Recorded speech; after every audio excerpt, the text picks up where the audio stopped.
Nintendo is for babies who tremble in the dark and crap themselves. That's something I had heard growing up, because, you see, I had this friend John. He was new to our school. We became friends pretty quick. Mostly we talked about what was on Comedy Central. But toward the end of the school year, he had asked me, did I play any video games? And the previous year, my grandfather, he got his ass up early in the morning just to get me the Gamecube on day one so I could play Super Smash Bros. Melee for Christmas. So when John asked, I said, yeah, I have a Gamecube. To which he responded, I quote, "What? That's for babies." You see, all games are a method of playing, albeit a more structured and competitive one, but playing is for children. Once you turn 18, you're supposed to develop a metaphorical allergy to pogo sticks and gumball machines and My Little Pony, and fill the clean slate of your life with emergency contact forms and black coffee and, dare I say, butt plugs. Why? Well, because you're an adult now. It's time to leave those kiddie things behind. I mean, sure, you can look for loopholes, but that would involve buying a My Little Pony themed butt plug. No, it's best to just probably abandon any desire you still might have to have fun and just surrender your soul to corporate overlords in exchange for funding. Funding which, by the way, won't provide you with any sort of home or, stability, but it is funding nonetheless. I mean, that sounds like fun to me, don't you think? But, if you're some slacker who doesn't want to dedicate his life to making billionaires wealthier, there are alternatives. You can find some ways to entertain yourself, as long as you're not playing games. I mean, if the playing involves some sports ball on TV and you're a spectator, that's fine. Nobody should judge you for that. That was pretty much the attitude that adults had towards video games when I was growing up. But my friend John, he wasn't an adult. He was a teenager like me, and he didn't think this about video games, just Nintendo. So that caused a bit of confusion because he said this to me as class was ending, and we had to go our separate ways, and I never really got to find out why he thought this. If I had to guess, though, the other consoles seem to be more about owning your friends in a game of Call of Duty or Halo, whereas Nintendo was more about designing an adventure full of awe and discovery for the players who embark on. In either case, video games are just a form of escapism when you boil it down, and I guess I was being a little bit silly when I wanted some relief from my daily schoolyard pressures and wanted to escape into a world of magic and fantasy instead of one full of the horrors of war. Still, we should ask ourselves, where did this attitude that Nintendo is for babies even come from? Well, when we take a look at the Nintendo of this era, it's pretty easy to see the genesis of this attitude. Most prominently, their mascot is none other than Super Mario. Not exactly on par with Duke Nukem and Kratos in terms of how many internal organs they've seen pouring out of somebody. Well, except for that one time Mario lost his temper in Toad Town. Mario, Luigi, Toad, Yoshi, they're all obviously meant to appeal to just about anyone. And in some people's minds, family-friendly equals for kids. Mario may have started off as the more generic Jumpman, but he quickly became a more marketable character with a more cartoonish image that started appearing in books and as toys and on box arts. Shigeru Miyamoto has been quoted as saying he didn't mean to draw Mario so cute, but doing so worked out pretty well, if you look at it, and while I haven't seen any data, I have no problem asserting that Super Mario is probably the most recognizable fictional character in the whole world right now, when you consider all age demographics. Beyond its kid-friendly mascot, though, Nintendo was making a few moves that reinforced this for kids perception. After teasing fans with a mature-looking tech demo of the franchise, Nintendo instead released The Wind Waker, the most cartoonish Zelda-looking game yet. The company's most mature franchise, Metroid, had been completely absent from the previous console generation, and there was no shortage of third-party games on its system that contributed to the notion that the console lacked maturity. Super Monkey Ball was the release title when the Gamecube launched. Take a look at this box art. Now, there were other Gamecube games I wanted on my list above Super Monkey Ball, but the game was still on there. But I never got this game. And why? Because of this box art. My parents knew nothing about this game. All they knew was I wanted it, and they took one look at this box art and said, "No, you're not getting it." I'm joking around a lot in this video, but with this, I'm not kidding. This really did happen. They took one look at this box art and went, "We're not buying you that. What are you, a baby?" Yeah, other parents wouldn't let their kids watch South Park because it was too adult. My parents wouldn't let me play Super Monkey Ball for the opposite reason. Which was bullshit, because I'd like to see a baby who could get through Super Monkey Ball. Admission, there probably is a baby somewhere out there that could beat Super Monkey Ball. Judging from the amount of 10-year-olds online that are talking trash, I suspect pregnant mothers are shoving arcade joysticks up their cooches and letting their kids play video games in the womb. Heck, this kid right here whooped my ass at a Super Smash Bros. Tournament, and I've been playing the series since before he was born. All these things certainly can add up to create the perception that we're talking about. But the single biggest factor, in my opinion, can be found once we take a look at the handheld market. Only a few years prior, Pokemon Red and Blue hit American shores on the Gameboy Color. It was perhaps the biggest phenomenon across the globe, and for context, this is the same time that Harry Potter and all his little friends at Hogwarts were going through puberty together, grabbing their wands and playing with them. The anime took over the airwaves. Jeffrey the Giraffe hurt his neck stocking the Toys R Us shelves with Pokemon toys, and something Pokemon was likely under every Christmas tree that holiday season. Hype fed the hunger for the games, playing those fed the hunger for the TV show, and watching that fed the hunger for the Pokemon cards. Holy shit, were us kids addicted to Pokemon cards. Consider yourself lucky if you didn't have a mom like I did that only packed healthy lunches, and you didn't have to try to barter for a Blastoise card with a bag of baby carrots like I did. Booster packs of 11 cards would sell out almost instantly, and that meant that retailers had to start making rules about how to sell them, like you can only get a certain amount per customer, and that would lead to like a kid going and getting like 10 packs, and then their brother would get 10 packs, and then the mother would get 10 packs so they can like circumvent the rules. I mean, my family wouldn't have spent that much, but it does affect everybody else, so that was bullshit in that way. But yeah, I mean, I remember my sister and I probably were wandering around places like TJ Maxx asking random employees if they had Pokemon cards, and when they were invariably, or inevitably I should say, said to us, no, we'd ask, well, do you at least have some in the back of that white van? Yeah, look at all the swag, bitches! Those were awful days. Thank God we as a society since then have moved beyond such senseless appetites over Pokemon cards. Since it was commonplace to come across a child tweaking in the streets over Pokemon cards, the franchise reached a level of popularity that all adults knew what it was. But again, it did involve cutesy Pikachu characters. And that feature, combined with the image of kids curled over their Game Boys, in an era before everyone had a mobile device, solidified Pokemon as something babyish. When Pokemon was first released, I was about as old as a kid could be to get into Pokemon, and a rift soon formed between kids who were on a quest to catch all 151 original monsters, and those who wanted to be cool in the eyes of their older siblings. Hey, someone check this guy's ass for a Diglett! You get what I'm saying. It's the natural order of the schoolyard for kids to form hierarchies and use the most surface level bullshit of things to prop that hierarchy up.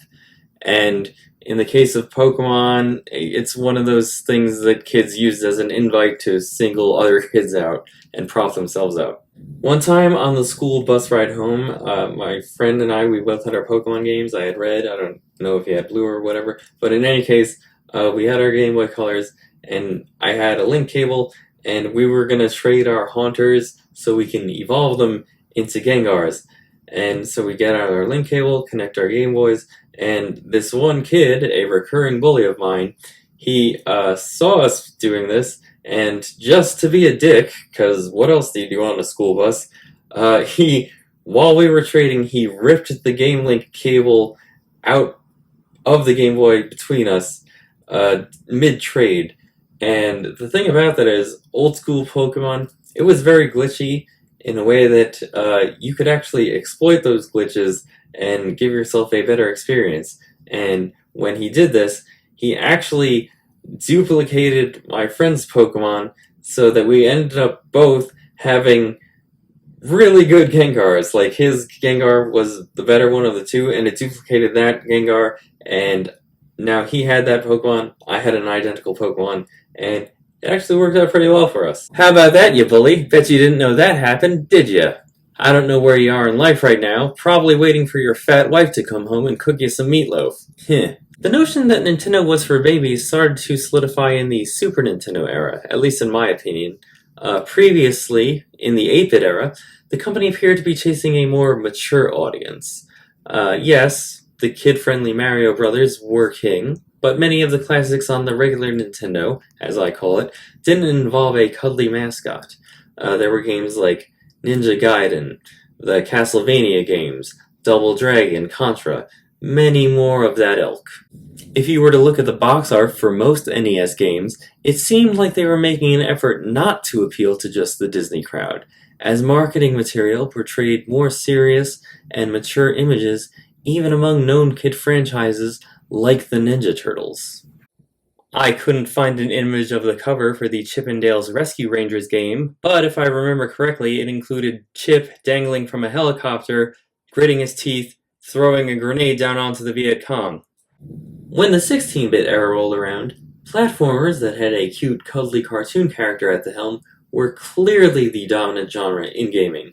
Sure, you could try to pin it all on Kirby, but don't forget the contribution made from obscure third-party titles like Jelly Boy, The Lemmings, and Bubsy? Who the fuck is Bubsy? Society thinking that video games were immature was inevitable for sure. However, the biggest shapers of Nintendo's image? It actually came from inside the industry, not outside. The 16-bit era? It's the time of the console war. Super Nintendo versus Sega Genesis. While Nintendo was concentrating on getting kids to annoy their parents into buying games, Sega tried to establish itself among the older crowd by appealing to teens and their 90s brand angst.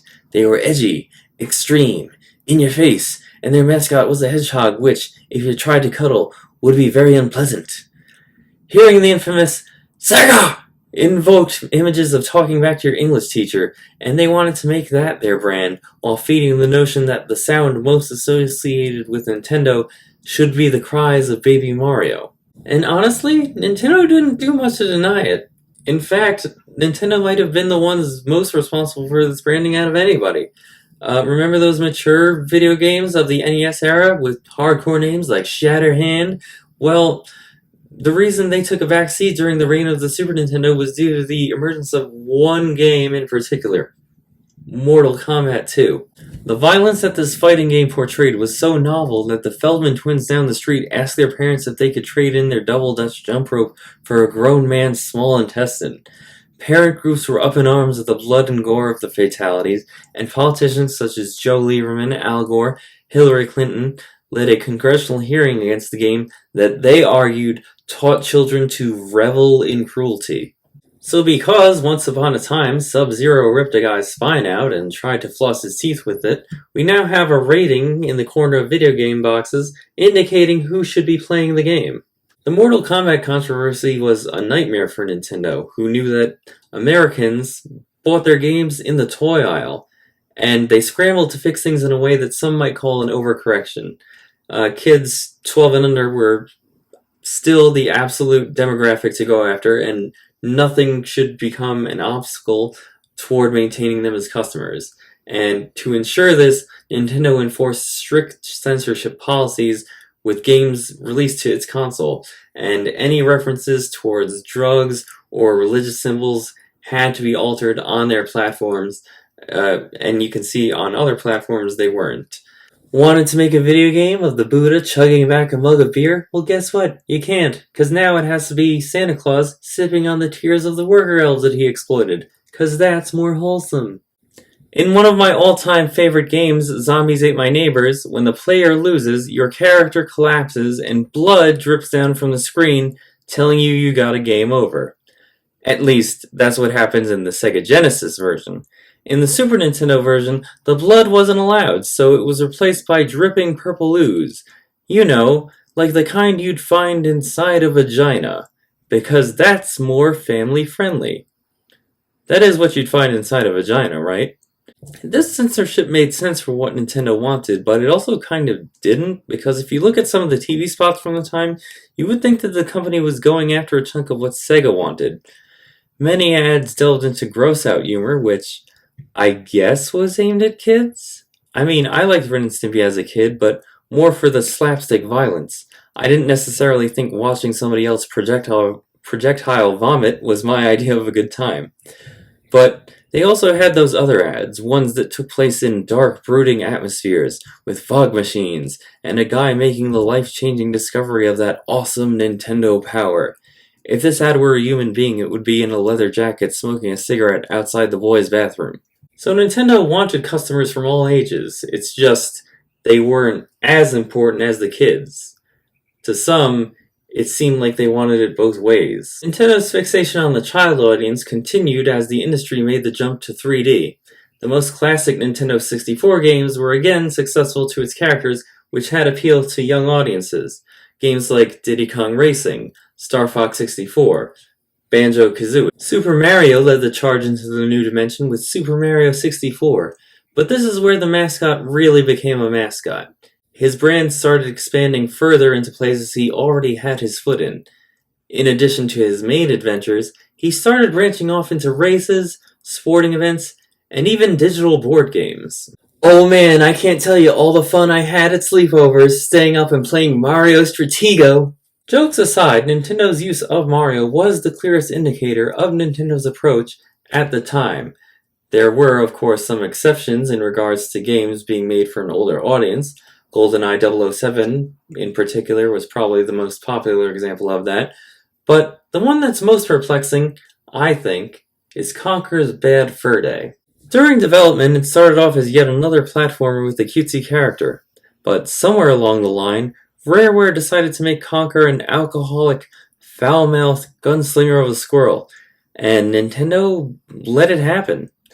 Who knows why they did this? Maybe it was to reach beyond the audience they wanted most. But, for whatever reason, they allowed it, which is weird because it doesn't seem like they wanted to. They probably wanted a game with the same rating as this one explicitly for players that could see an R-rated movie by themselves, but not one starring a cartoon squirrel that a parent could easily pluck off the shelf without knowing better, despite the parental advisory over the black background. And to those of you who think adults are more savvy than that, I assure you, they're not. At least, not always. The grandfather that I was telling you about that got me the Gamecube, he actually got me this game, Conker's Bad Fur Day, having no idea that I was a South Park viewer and learned of the game that way. They showed advertisements for it during the commercial breaks. And I could have very easily gotten away with just him thinking it was just another cutesy game, being played by his grandson, who we often called Potato Chip, and did all these wonderful things with. But, he bought me the game in the mall, and while we were still in the mall, I just said to him, Pop, just so you know, this game, it's full of cursing and stuff like that. Which, all I got back was just, that's not great. He wasn't thrilled about it. But, he wasn't upset with me or anything like that. He knew I was a teenager at that point, I guess, and he knew I was growing up and probably not going to be his little grandson forever. I am the great mighty Pooh, and I'm going to throw my shit at you. I share this personal anecdote because I think it speaks to how Nintendo has always struggled to appeal to both kids and an older crowd at the same time. And those struggles still kind of persist to this day. And, in fact, if you'll indulge a little theory of mine, I think Conker's Bad Fur Day might have played a role in why we've never seen a beloved Nintendo classic outside of Japan. Mother 3. There's lots of possible reasons why we've never gotten the final chapter in the Earthbound series, despite the consistent clamor for it. It could be they don't think it's worth translating. It might have something to do with music rights, but honestly, I think the factor that I've never heard mentioned that it could be is marketing. Nintendo doesn't know how to market this game to Westerners. Now, in theory, they don't need to because they could just plop it onto the Game Boy Advance app for free, But they're not going to do that, because they're not going to pay a translator to localize the game and make no profit. Like Conker's Bad Fur Day, Mother 3 also stars cute characters that could easily appeal to a child. Now, I've never played Mother 3, or Earthbound Finale as I think it should be called over here, but the people who are big enough nerds/content pirates who have played it often remark about how dark the game can get. Knowing that, Nintendo likely feels it can't put Lucas and his companions on marketing materials to try to sell the game. Even in Japan, we can see that the box art is plain and barren. It's banking on the Mother name alone to sell this product. This isn't what the front of a video game box art is supposed to be. Box arts are supposed to draw in prospective players. Box arts are supposed to have sword fights and explosions, and if it's America, Kirby looking pissed off like he's about to get revenge on the kid who called his sister a slut. They couldn't do that with Mother 3 in Japan because they didn't want parents being mortified that their kids were drawn to the wrong game, so they definitely weren't going to take the risk in America. Once the console war was over and Sega signed the treaty forcing Ambassador Sonic to fork over the reserves of precious Chaos Emeralds to Nintendo systems, PlayStation and Xbox were more than happy to take Sega's place in the market, appealing to older gamers. Since then, Nintendo has always been considered the most immature of the big three video game companies, even to this day. I was watching an Antu video last week about the obscure third-party game Tomato Adventure for Game Boy Advance, and somebody left this comment down below. This perception has ebbed and flowed over the years, as us original Nintendo fans have entered adulthood. But not every kid who grew up with Super Mario Bros. Lunchbox has remained loyal to the company, and once new consoles are announced, some opt out to leave the brand behind. And why is that? Because since its inception, Nintendo has always hesitated to embrace the hardcore gaming audience. Time and time again, since at least the Wii, when they were looking to grab cash from people who would never dream of touching a video game before, they've opted to advertise to casuals over their biggest fans for some reason. It's like you're a guy who wants to commit, but the girl you're after just wants a rebel. Watch these commercials that they release, and you can just feel the ad agency with their little focus group asking everybody if they feel represented. And these ads, they're just so sanitized and bland, and they're trying not to upset anybody. You've seen them. They're full of dudes who burst through their front door and can't even wait to plop down in front of a TV and just whip out their Switch on a bench in their hallway just to play Animal Crossing New Horizons or whatever. It comes off as very disconnected to people who actually play video games. It's like I'm living in a different version of reality than the one they're living in. Like, yeah, okay, we've all been to a rooftop party in the city where nobody was below average in attractiveness, and instead of socializing, somebody whips out a console like, hey guys, you want to play a game? What, like 7 Minutes in Heaven? More like 7 Final Fantasy Remake. That's why I fucking love the ad they put out when they finally released the original Fire Emblem game in America. It actually felt like they were talking to real gamers for once. Honestly, I usually hate when people feel the need to see themselves, but I felt seen. Wait, you don't know Marth? What game is he even from? You don't know Fire Emblem? No, I'm not trying to segregate everybody into the two categories of hardcore gamer and filthy casual, because the reality is fandom is a spectrum, and you can actually be a real gamer even if you go on a date with a girl. And don't abandon the workforce to spend 16 hours a day playing Marvel Rivals. Still, I think we should acknowledge some fans are more passionate than others. I think that's a truth, whether we like it or not.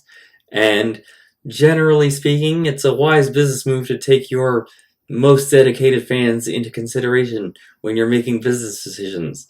I don't know why you wouldn't. Now, I don't consider myself a super hardcore gamer or a competitive player, even though I have attended tournaments and won a few events in my time. They weren't super big ones, but, you know, I won of our events, if that counts as anything. So, you know, I think it would be odd if somebody were to look at me and not consider me a real gamer, because that is what I consider myself. I consider myself a passionate person for Nintendo properties, and I think that passion is always going to be somewhere within my heart. So, you know, if I'm not a real gamer, that's kind of weird in my opinion. But, you know, I guess there are some people that are going to try to discount me, not think I'm a real gamer. My parents certainly think I'm a real gamer. In their eyes, I wake up every morning and jam a needle in my arm just to pump pickles into my veins and get my fix of megabytes for the day, despite the fact that I'm actually a full-grown adult with a job, and I'm lucky to get 30 minutes in the morning, 30 minutes at night to play video games. And sometimes I don't even want to play video games. It's just I have nothing else to do, and I just, I don't want to go to bed yet. So, Mom and Dad, you're wrong about me, and it's a good thing you don't know about this channel, because good luck convincing them otherwise that I'm not addicted to video games. The thing about Nintendo is, if I were a more casual gamer, I'd be very welcomed by their company. They have this need to appeal to everyone, and it has been a winning strategy for the company. There is an issue, though, because it often leaves them reluctant to embrace certain new industry standards, and they don't get to it until much later than they should. Nintendo's neurosis from the Mortal Kombat 2 days does manifest itself in some positive things, I think. Parental controls, for example. I think limiting access to a minor so that they can't see all the content and they can just see certain content that's appropriate for them. I think that's something that we all could agree is a good thing. Unless you're a kid that wants to see some naughty pictures, then maybe you don't agree. But everybody else, we know that that's a good thing. But, when we think about something like voice chat, for example, that's been a feature of consoles since before the turn of the millennium, and Nintendo never really embraced this feature of friends having fun together over long distances to communicate and just kick ass in a video game together. Nintendo hasn't embraced this feature like Sega, Sony, Microsoft have, and it's weird. Why do that? Why do that when you can just enforce the stereotype that gamers are just basement-dwelling pariahs waiting to get revenge on a society that wronged them? I'll tell you why. It's because gamers suck sometimes. Some of us weren't raised right and think that manners, and also basic hygiene, are merely a suggestion. Personally, I'm not into political correctness by any means, and I do think gaming should be a space where players can loosen up and say things they normally wouldn't in other areas of society. Rag on each other, call your friend a douche and say that if he ever meets his goal of getting a gamer sponsorship, it'll be by Summer's Eve. That kind of thing. But there are immature dudes out there who often cross a line into harassment, and you're the ones who ruined it for the rest of us. It's a liability that would result from this behavior that Nintendo was always afraid of, and it's the reason that they haven't released a console capable of this until the one they're releasing now. The company isn't stupid, they know most people want it, but they were too scared to do it because they know Hell and Lovejoy would pop up. Oh, somebody please think of the children! So to have it both ways, Nintendo had to come up with a workaround, and that's why when you bought your Nintendo Switch, you had to download an app on your phone to talk with your buddies while playing games together. Because the company probably went, well, little kids don't really have cell phones, so if they don't have phones, they can't call each other greasy wapdagos by using them. Only adults can do that. Thus, the app was born. Brilliant technology. If only smartphones had allowed us to communicate in real time before that. Now that Nintendo has realized that FaceTime is a ubiquitous technology today, they've had no choice but to embrace it head-on and deal with whatever consequences come with it. They're probably a little bolder now that the pandemic has made Zoom a thing, and the reality is friends seeing each other while using their intellectual property didn't cause the company to collapse in a fiery disaster. Now if one kid bullies another kid into hurting himself, what's the likelihood the parents are going to blame the adjacent tech company for the disaster these days, instead of just the kid that was mean? Maybe some would say it's because I'm some sort of huge man-child, but I would say overall Nintendo has done a pretty good job of making me feel welcome playing their games. I still buy their games regularly for myself, as do many adults. However, I think I'd be remiss if I didn't bring up a fear that I had, the fear that this isn't going to be the case going into the Switch 2 era. You can see it, the infantilization of Nintendo games. It's been creeping in ever so slightly, and I think it's going to reach a boiling point, maybe. And I think that starts with one game in particular, Donkey Kong Bananza. If you're watching this, you already know about the recent Donkey Kong redesign, one that makes no sense to me after all the money they poured into the DK theme park. Full disclosure, I do not like this redesign.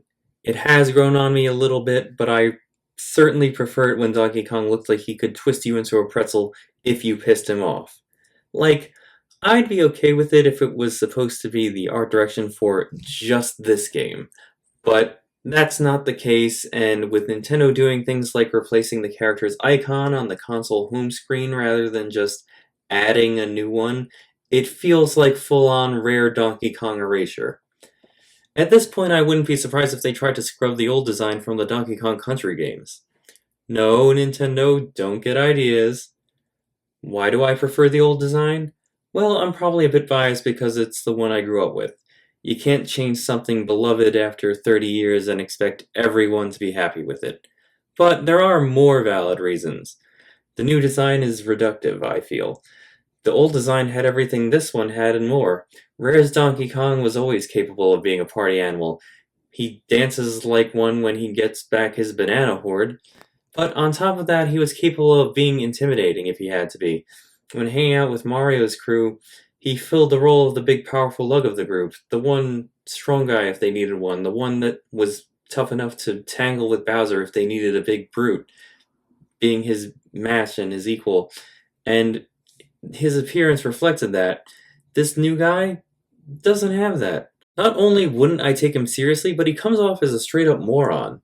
Whenever I see him, it's like I'm expecting him to say, "Is mayonnaise an instrument?" Yeah, 100 of us men don't need to join forces to take out this gorilla. Don't worry, I've got it. Like, the word goofball just pops into my head whenever I see this footage of him, and that's just not how I see Donkey Kong. I get that there has to be some adjustments made to characters to fit the game that they're starring in, but this ain't it, man. He's making all these goofy faces that are so exaggerated you can't take them seriously.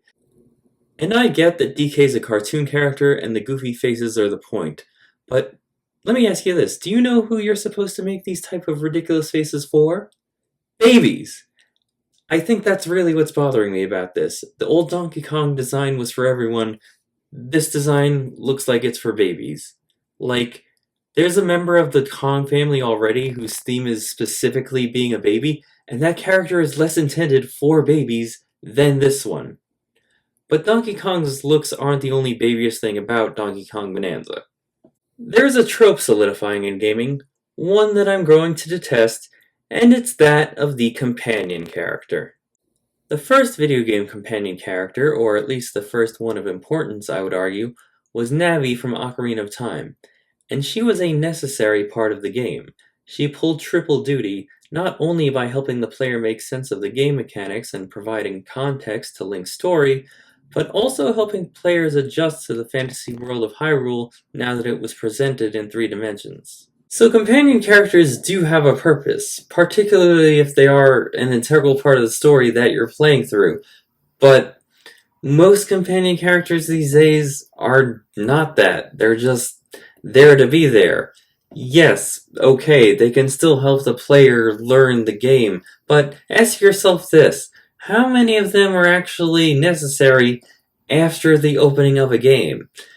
Couldn't their role be filled by a more traditional, wise old man type, ready to impart his knowledge on you and let you go off on an adventure as a lone hero? It's like you think I'm too afraid because it's dangerous to go alone. Take him. That or you think I'm so stupid that I need everything spelled out for me, but I have to be smart enough to solve the puzzles within your game, so what kind of sense does that make? It's starting to feel like it's every game. There's no shortage of these little buddies tagging along, asking you if your mom packed the good kind of Lunchables. There's Cappy and Kirsty and Elflin and Ochi. Tricky. Fi. Try. Some are more integral and lovable than others, despite how they get pretty samey after a while. But the point is, Why is Nintendo in particular so obsessed with them? Are kids so coddled these days that they need to feel like they have a friend with them at all times? I get that we're living in an increasingly isolated world, but how about we stop giving them these fake friends so they can develop a sense of self-sufficiency?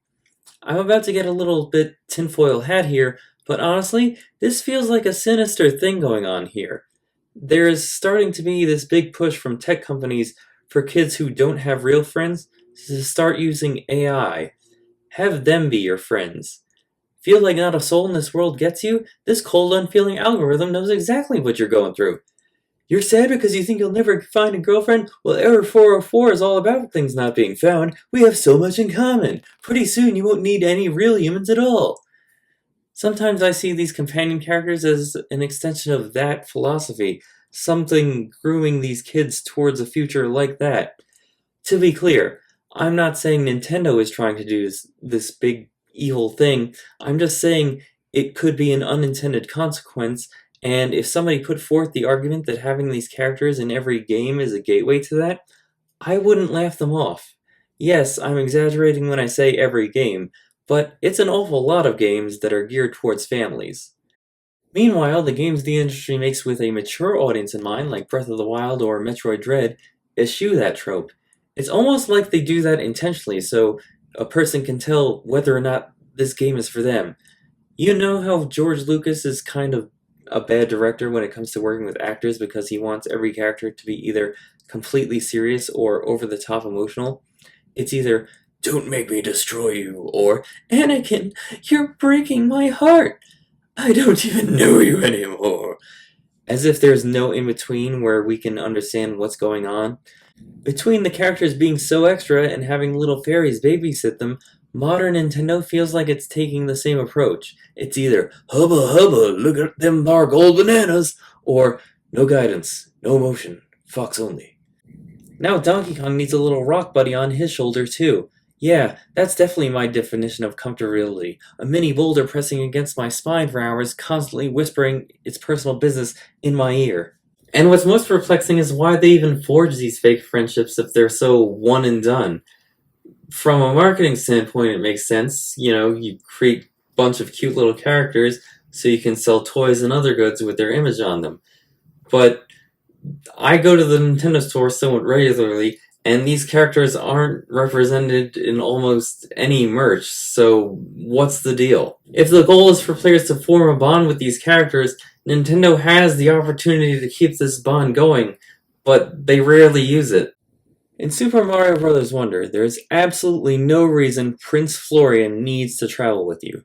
He could just as easily tell you what he needs to at the beginning of the game and stay in his castle until you defeat Bowser. And even then, he's not really necessary. This whole game could have taken place in the Mushroom Kingdom, and he never needed to exist. So there's no reason for him existing in this game. But he's a cute little guy, and I like him. So since Nintendo wants us to put him in the game so bad and have us fawn over him, why oh why is he not a playable character in Mario Kart World? Shouldn't he be on the roster? Well, he's not. Just because a character is important to a game and beloved by the fanbase doesn't guarantee entry into a Mario spin-off, and rarely do they get in.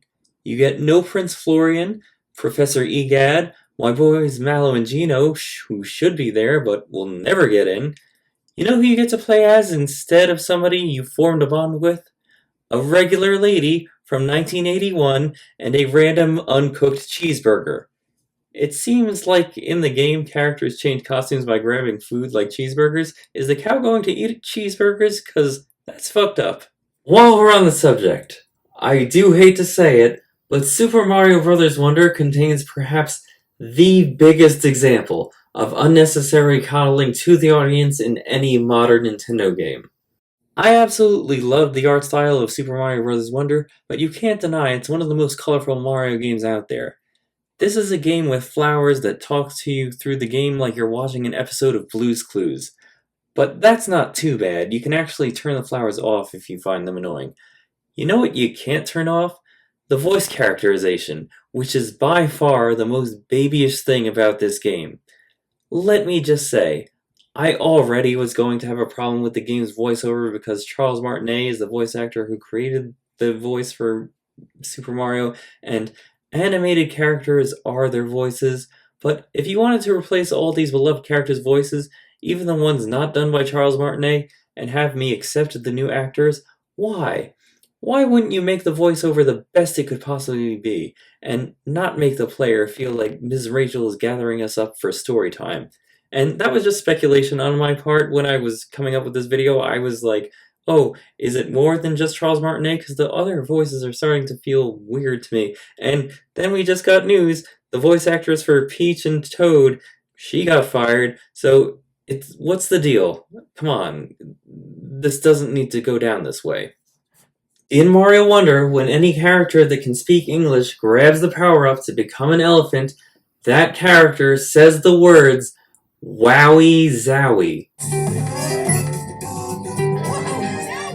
Are you fucking kidding me? I want to make it clear, I'm not a hater. I love this game, and it's probably in my top 10 Nintendo Switch games. It would already be grating enough if one character said it. One character who has a personality that would admittedly fit that word. But that's not it. They all say it, and it's all awful. Was this deliberate? Because it really didn't need to be this way. Yes, the game needed a little soundbite for when he picks up the power-up, and it didn't need to be that specifically. You just needed a little quick phrase meant to convey excitement or victory. It could be accomplished with anything better. Something like, all right, or super, or even, now we're cooking, or, you know what's already a word? Wow! How about cutting it off there? The Mario series already had these kinds of phrases.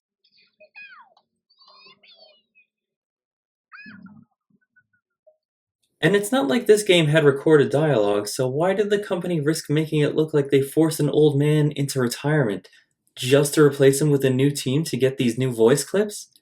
You had plenty of old ones that could have been reused.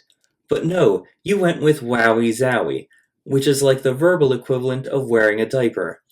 Heck, I hate politics. Anytime they're inserted anywhere they don't belong is a major turnoff for me because of how divisive they are, but I'd rather hear Luigi shout, "Free Palestine!" than hear him say, "Wowie Zowie." You had to have known there were better options to go with, and if you didn't, that's a problem. I'm not really into people losing their jobs, but if the localizers couldn't see why this would be an issue, maybe they're not the best fit for the job.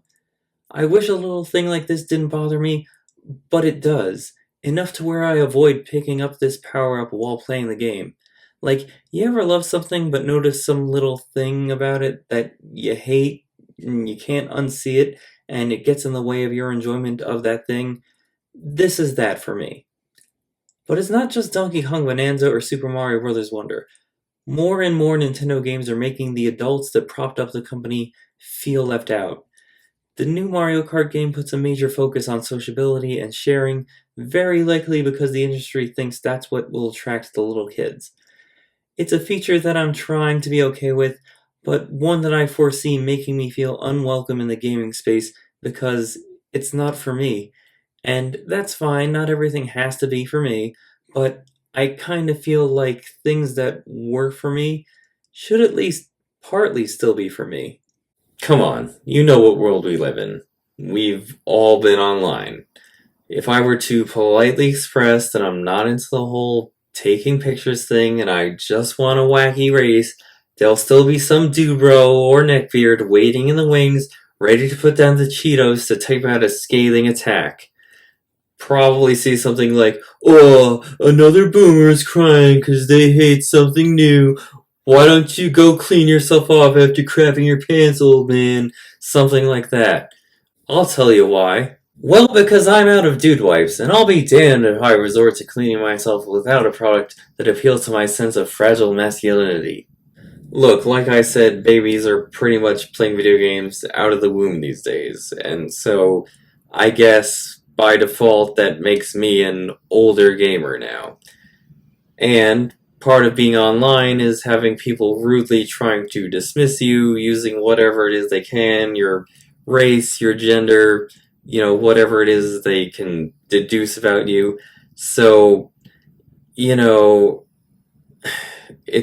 you're gonna have no shortage of college kids that have no qualms implying you're old and that your opinion just shouldn't count for shit because of it. And I get it. I get that you're passionate about games, and that means you're going to have all sorts of opinions that make you react all sorts of ways. Trust me, I've been there. I mean, I've never been the type that's a dick to people just for differences of opinion, but I've lived through that age group, so I kind of know what I'm talking about. But if you're a younger gamer, just be respectful and cut us some slack, and try to remember that we're kind of the reason that you have video games. Because the thing is, gaming used to just be for nerds. When the industry was created, computers and games, that was a nerd thing.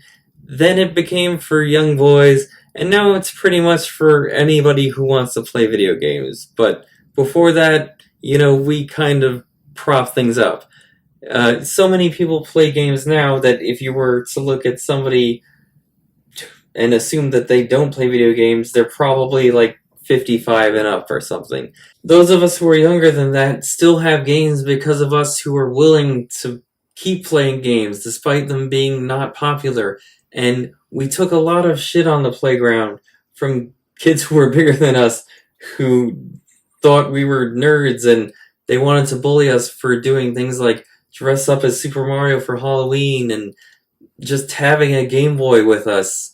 A girl in 4th grade, she made me cry because on the computer I made a little poster that conveyed my love of Super Mario. So it's just like, it feels a little bit like you guys got to skip all the bad stuff and just enjoy games, and we had to endure the bullying and put up with it, and now we're kind of being pushed out of our hobby or just insulted for takes that we have, and that's kind of fucked up that we're getting all the bad parts of it and other people don't. I mean, I don't want you to have the bad parts either, because I don't want anybody to, but it's just a little bit like, come on, man, we put in our dues. We let our love of gaming win out in the end, and we kept buying games instead of stopping, and if we had done that, there wouldn't be any video games today.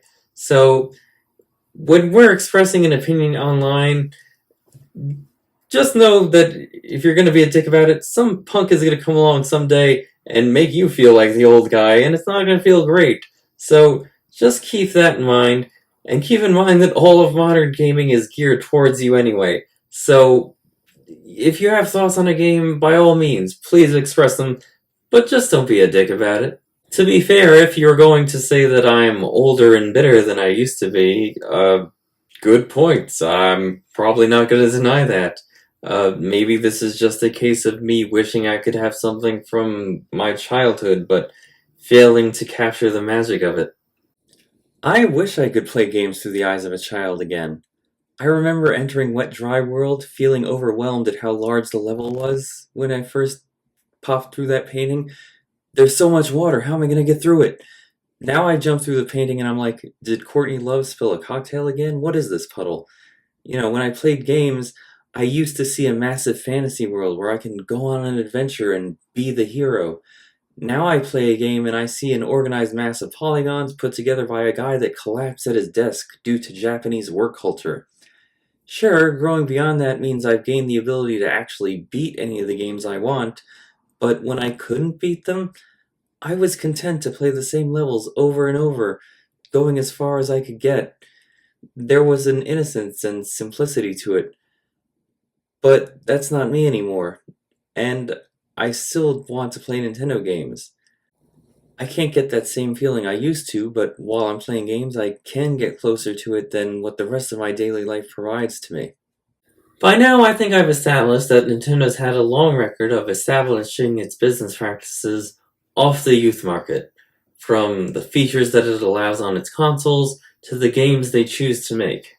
At times, it feels like back in the Super Nintendo era, Yoshi and Kirby got into a competition to see who could star in the best game resembling a coloring book, and then, 15 years later, said, "You want a rematch? We'll do it again! With yarn this time! If my friend John from school were here today and said that Nintendo was for babies, I would have a bit of a tough time disagreeing with him. So, this video isn't just a reflection and a history, it's also a plea. Nintendo, please be a little better about remembering us fans who grew up with you, and know that we still love you, know that we want to be there, and just keep us in mind when you develop games in the future. We don't have to be the focal point, but just consider us, I think, is what we want. I'm no business expert, but empirically, from what I see, any business that tries to chase new customers by alienating its old customers doesn't end up doing well in the long run. Yes, it's good to chase new customers, but not at the expense of the old customers. The only company that really makes sense to do that, the only industry, is the tobacco industry, and that's because their product kills off their old customers. They have to do it. But any other business that does it, ends up struggling if you look at it. Comics, movies, they're struggling too. You can even say it's happened to the fashion industry, perhaps. Don't forget that you don't have to choose between customers, and you can still make choices that make everybody happy. Yes, kids should be the primary focus, I'm not denying that. And if I ever have kids, one thing that I'm really looking forward to is just bonding over your products with them and sharing them and all the smiles and laughs that we can potentially have together. I don't know if I want kids, but if I do have them, I'm definitely going to do that. I promise. If I can afford your consoles, because you're not exactly making your games cheap these days.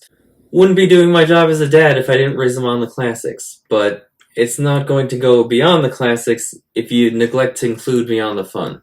But what do you guys think? Are you also worried that Nintendo is in danger of becoming too babyish? Do you see what I'm talking about when it comes to Donkey Kong's redesign? Are you going to leave a mean comment down below because I have an opinion that disagrees with you, proving that it's actually you who are the immature baby here? Leave a comment down below, and thank you so much for watching this video to the end. I know it was a long one, and you don't really know me, so thanks for choosing to watch me as opposed to some other YouTuber out there. They deserve love too, but I want a little love myself. So again, thank you so much, and hopefully I'll see you in the next one. Bye. Have a great day. Happy birthday to me, and happy 1-year anniversary to this channel. Although both are a couple days late because, bullshit.